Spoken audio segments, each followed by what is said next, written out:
Nero.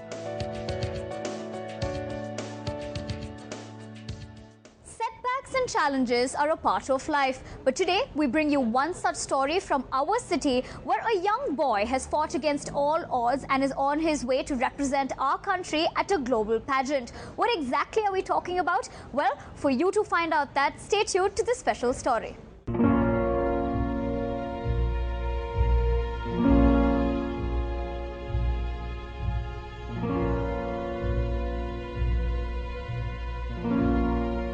It is said that when we least expect it, life puts us through a tough challenge to test our courage and willingness to adapt.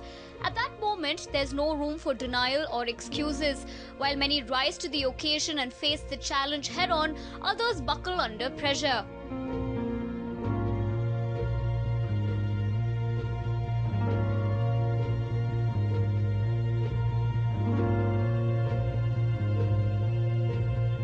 Setbacks and challenges are an inevitable part of life, but what is in our control is the choice to give up or fight.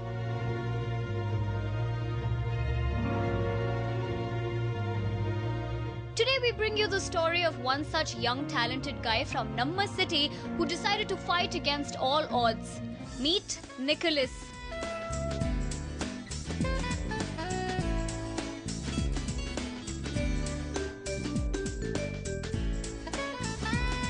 There's something special about Nick. He was born with severe profound sensory neural hearing loss, which is more than 95%, and is considered deaf.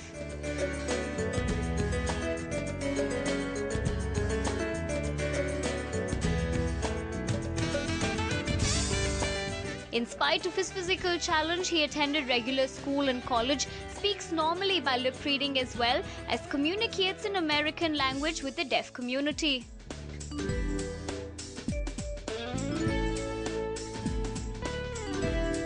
That was just his stepping stone to other achievements. This young lad is all set to represent not only our city but our country at the Mr. and Miss Deaf pageant in the USA, which will be held in Las Vegas this year.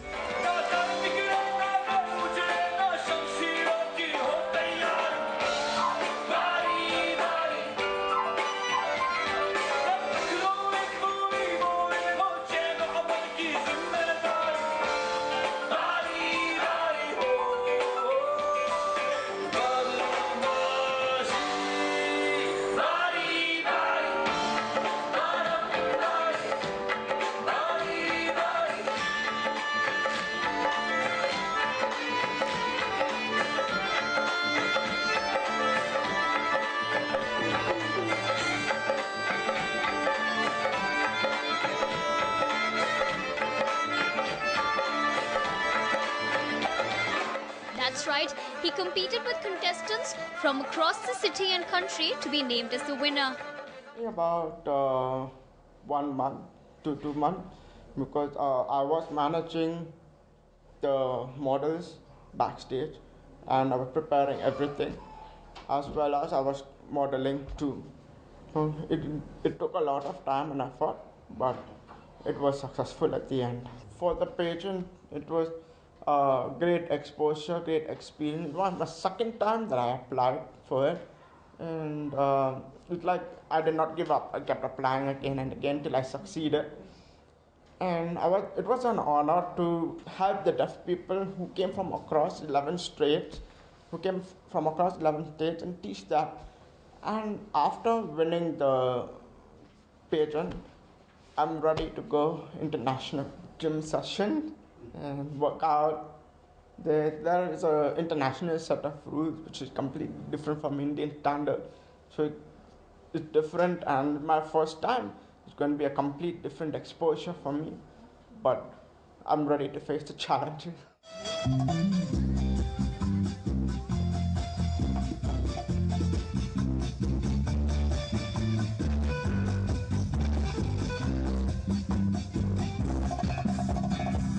Nicholaus performed in the jazz ballet act Cats. He was also declared a winner at the bachata competition at the 6th India International Salsa Congress.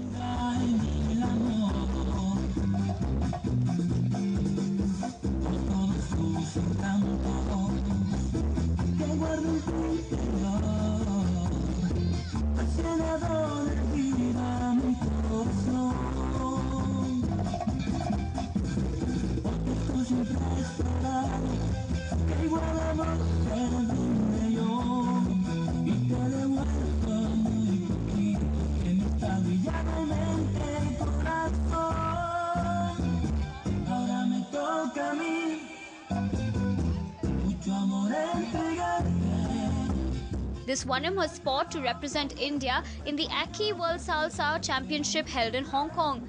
For someone with a disability of this kind, nothing has stopped him. Looking at his dancing abilities, you can't even imagine that he's hard of hearing.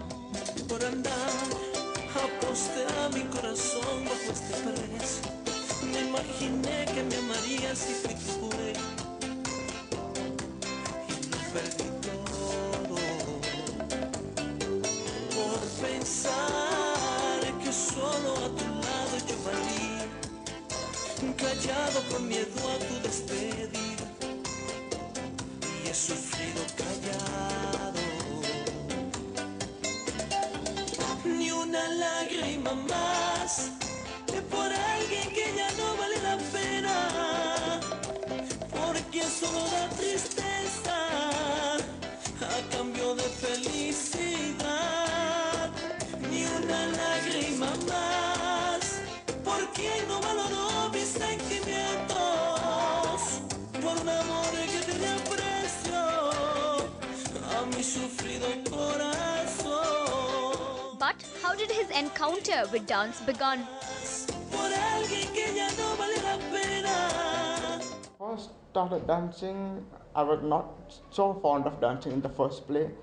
But then when my friend said we'd go for a trial class, and it was a 1 month free trial, and I went for the 1 month. I got interested and I wanted to learn more, and I stuck to the basics for about 3 years, and I started going for social regularly where I got to learn more apart from classes, and then eventually I started taking it up from there. And today I've completed my bachelor in performing arts, where I have a triple major degree. I complete my English, psychology, performing art, especially Bharatanatyam, classical, proscenium theatre, Carnatic music, completed it all. And I'm looking forward to going, hopefully, to the United States to apply in Gallaudet University for my master's in social work. If I set an example to people around, they could follow up and see, okay, he's deaf, and I can also be like him. So I would want deaf to come up and don't feel demotivated or be antisocial. And I want the deaf community in India to come up to a standard, same level as everyone else. To overcome all these challenges and fight against all odds, one of the most important things is to have a family that supports you wholeheartedly. He spills the beans on how his parents gave up everything to get him to where he is today.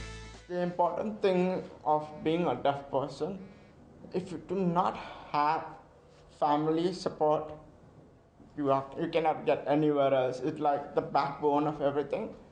But if my parents, mom and dad, both have been constant support throughout my life, and without them, I'm not where I am today.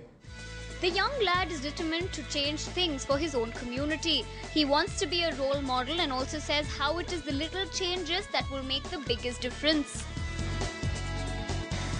For a deaf person to study in a normal, regular school, their perception of studying is different from the deaf world, because there is a different system that a hearing world is taught, and there is a different system that a deaf world is taught, and it's two complete opposite sides.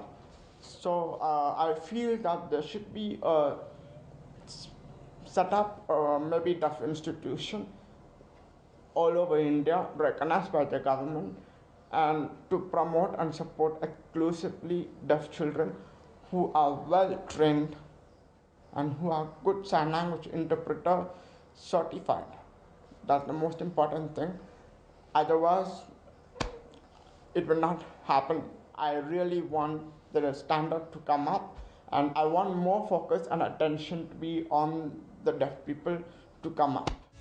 As any other mother of a child born with disabilities would acknowledge, it is not an easy ride. The challenges faced are numerous as a parent. Having a handicapped or differently able child in India is a difficult situation because the system doesn't support these kind of people, or the support which they give is so minimal and so basic, and that's why these children can't succeed. I think if they are given the right opportunities, not just pensions of 1,000 rupees and some handouts by governments in the whole country, I'm talking about, not just here, but we need to have governments think a lot more deeply about what is needed for our differently abled children. We taught him at home, and my husband gave up his job and he did a course from John Tracy Clinic in Los Angeles for parents of hearing impaired children.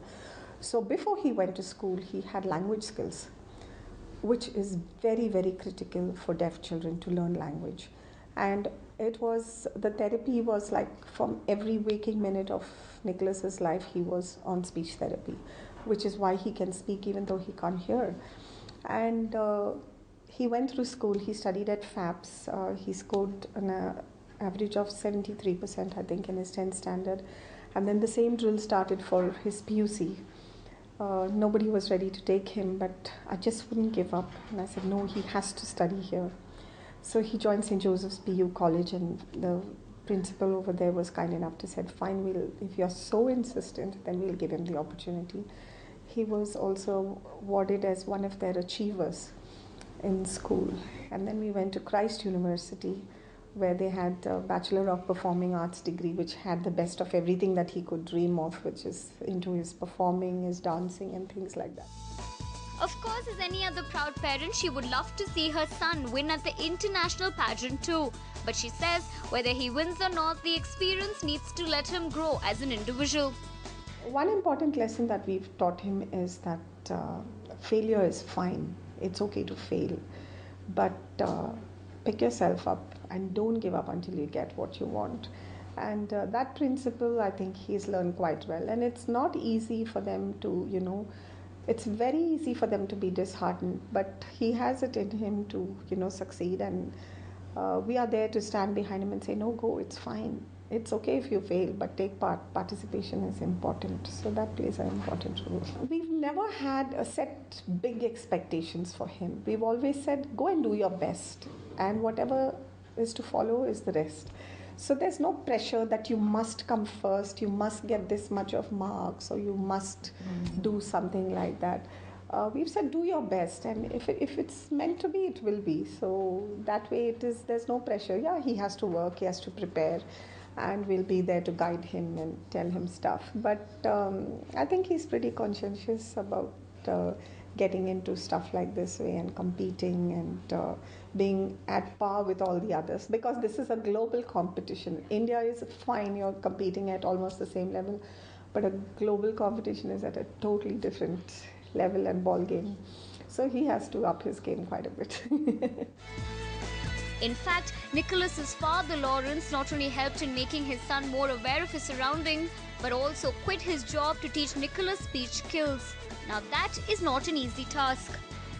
For me, I'm happy that it's a sense of achievement for me as a parent, that I have taught him and trained him not just speech therapy, but life's lessons, especially on how to be independent. He was barely 10 years old when I put him behind the wheel of a car and taught him how to drive, of course not on the main roads. So he learned from a very early age with confidence, and I was always there to guide him up to the point where he needed it. And then I let him learn and make some mistakes on his own, correct those, till he reached a point where he could, make his own decisions. And dancing was something that he did all on his own. It was not something that we pushed him into. He's done so many things before. He's done microlight flying, go-karting, skating, to name just a few. And this was his passion after a while. So we just encouraged him every time he had the opportunity to do so. The West is more advanced in dealing with these types of handicap. They were able to give it to us for just the postal cost. And the rest is again up to the parent, because there is no guidance as such. You've got to do a trial and error method yourself, regardless of what guidelines you have. So that was entirely based on my ability to teach him and his ability to learn. You could have the best teacher in the world, but if the student is not able to learn, it becomes futile. So I think a lot of the efforts that he put in, the willingness to learn with me, helped him a lot. Most parents, especially in our country, do not know how to go about dealing with their child's disability. Lauren shares what is important for parents to understand and how to deal with it. Parents who are educated already in their own right and have a deaf child should be very actively involved in the education of that child on a one-on-one before they even get to a school level. And that, I believe, is one of the strongest points that I can offer to a parent to encourage your child into a hearing world, of course with hearing aids as well. But if you prefer that your child should be in a world of signing, then that's fine as well. But you've got to do it as the parent. That's my strongest piece of advice to any parent who has a hearing impaired child. Everyone has some sort of role to play in Nicholaus's life that has got him so far and made him so strong that he's all set to represent our country. He's a young boy who loves spending time with his family like any other kid. And I have been seeing all his achievements right from very young, and I think he's taken after us. We're all dancers, and I've been for many of his shows. I used to be so excited to see him to see what he has come, and it really, I just cannot say words of how excited and how proud I am of him. And we all love him and always are there to support him in every way. Even if he doesn't win, he is a winner. My blessings are with him, and whatever I could do in my part, I would do for him and pray for his success. Each member of the family has molded him into the individual he is today. Whether it is his parents, grandmother, or even his uncle and cousins, everyone loves one thing about him, and that is his willpower. I would say, nothing is impossible. Yeah, once you put your willpower and your mind to it, and Nicholaus is a living example to that. Yeah, and I'm so proud of him, of what he's achieved. You should see him, the way he handles himself. That's what's very important. He judges situations perfectly. Maybe he can come to my place. I mean, we'll build a gym for him. Okay. Yeah, and I'll do all the styling for him, I guess. And Nicholaus, whether he wins or not, I would love for him to win, but whether he wins or not, let him come back with a good experience and a memory to take for a lifetime. We all love Nicholaus's willpower. He's a great dancer and a great driver. Nicholaus is an inspiration to all of us because he's a good dancer. He has a lot of talent of what God has given him. The binding factor that has helped him reach new heights and also create new records is the All India Deaf community. My name is B. Kalyan. I am General Secretary of All India Art and Cultural of Deaf in Delhi. I came to Bangalore to host the 5th All India Mr. and Miss Deaf in Bangalore, where around 45 participants and from 11 states, everybody had come. And the competition was really crucial, and finally I saw that Nicholaus had won from Bangalore.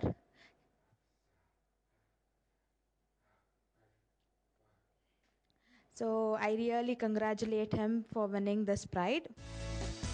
With so many accolades to his name and making his very supportive parents, family, community, state and country extremely proud, we not only hope that he goes on to win the international pageant, but wins at life in every situation.